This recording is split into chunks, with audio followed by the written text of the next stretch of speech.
episode 52, How To, of the Cool Album Covers. Good evening, everybody. I'm Mark Major. I'm Rich Bachelor, and we begin today on a sad note. Suicide prevention. This album is fantastic. The first side of it is almost entirely given over to an elderly Jewish psychiatrist who is giving a speech at some convention somewhere. I forget how that works its way into it, but the other side is, at first, recordings of actual operators on the suicide hotline interacting with, it turns out, actors who are portraying people who want to commit suicide. But towards the end of it, it turns into actual phone calls from people who were prevented from committing suicide and one lady who was not. Well, that's kind of a downer.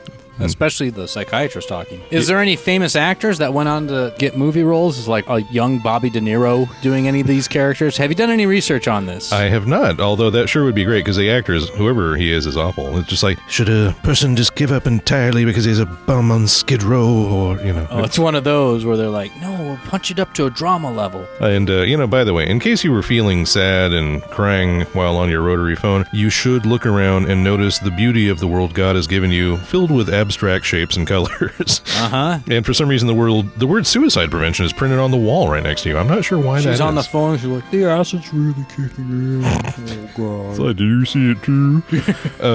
There's... And then she's flashing us the Prince sign. Yeah. I would die for you. The artist formerly known as Glyph. Towards the end there, the one who does, it says, ends up killing herself, is saying things like, I see lots of blood everywhere, and the guy on the hotline is like, did you catch yourself? And he's like, where do you see blood? And she's like, everywhere. And it's like spooky as hell. All right, so ATC clears. This is a How to Be an Air Traffic Controller record. Comes with a booklet. Pretty good. It's a bit dry, though. It's a bit dry. I know you didn't want to hear that, but it's kind of a tough listen if you can sit through all 23 minutes. I have archived it for a friend. I will not listen to it myself. Ooh. How to Tell Time. This is like a bunch of goofy Disney-esque characters talking, trying to explain how to tell time. I actually, upon listening to it, I know less now. Yeah, I mean, I started off knowing how to tell time, but after listening to a record trying to tell me how to tell time, then everything fell apart. Yeah, it got a bit Salvador Dali towards the end on this one. Chuck Jones by way of Salvador Dali. This is actually kind of creepy. Is it for adults? It's definitely for kids, but it's kind of subversive. Yeah, it's true. Forget the man. Oh, by the way, it's 12. 12 o'clock, kids. It's time to riot.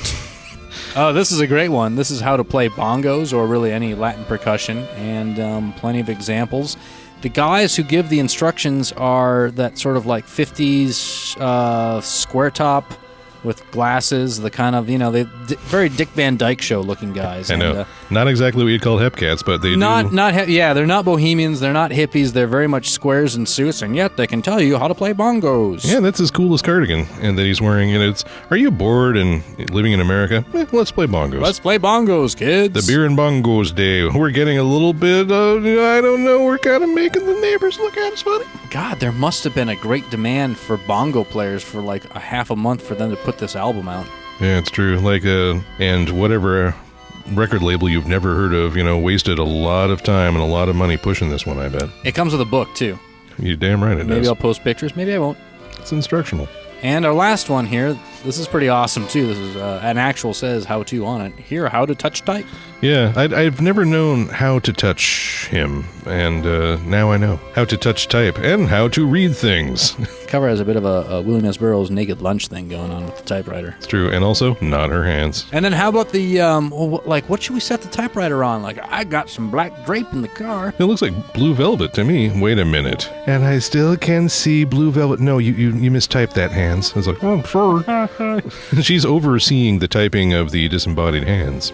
Also for beginners or refresher course, like, it's been a few years since I touched the typewriter. I'm gonna put the vinyl on again until I get it back. Refreshed. Oh, man. This is good. I'm glad we did this. Now you know how to touch type, how to suck seed, and how to suck eggs with cool album covers. Back again.